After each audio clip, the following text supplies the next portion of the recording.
نقعدوا دائما في الاقتصاد كما راكم تشوفوا. قطعنا البصل الاخضر هذاك اللي من الفوقاني، هذاك اللي منا قطعناه باش درناه وحده.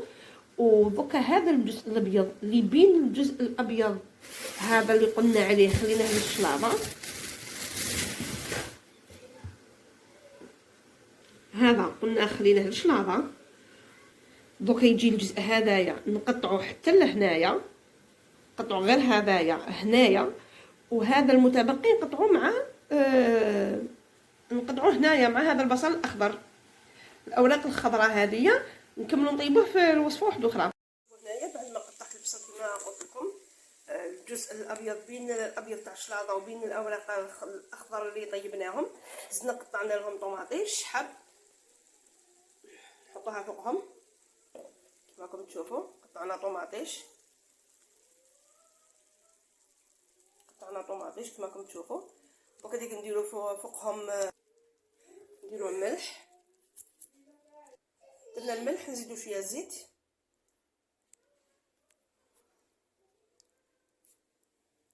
نخلوه يبات وفي الغد باش نشعلولو. هذا هو السر تاع التكتوكه تاع الكوكا تاع البيتزا كوفر تاع الكواش. هذا هو السر جبته لكم اليوم. نتلاقاو غدوه ان شاء الله نكونوا نطيبوا. شوفوا بعد ما خليته بات كما راكم تشوفوا تقل الماء تاعو شويه، درنا له ملح وزيت وكنحطوه على النار نخلوه يتقلى مع بعض كما راكم تشوفوا. دابا خليه يتقلى مليح على نار مهيله. ونولي التكتوكه بعد ما طابت لي عقدت لي ما شاء الله. نقدروا نستعملوها قلنا في لي فارس، نقدروا نستعملوها هكا مع بطاطا مقليه، نفقسوا لها غير البيض، نقدروا حتى تغمس هكا وحدها وتنفع بنينه بنينه ما شاء الله. استعملوها لي سوفلي لي كحر حتى المحاجب وتجيك بشهيه طيبه. شهيتكم في الجنه ان شاء الله. دمتم في رعايه الله وحفظه، دمتم متألقين.